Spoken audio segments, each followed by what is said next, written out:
Some leading producers, talking of quality, are listed here, but this is just an example. You will find a lot of prestigious and expensive and extraordinary producers throughout Burgundy.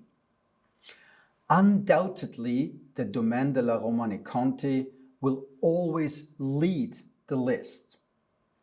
The Domaine de la Romanée-Conti produces only Grand Cru wines, including some of the most expensive single vineyard wines on earth.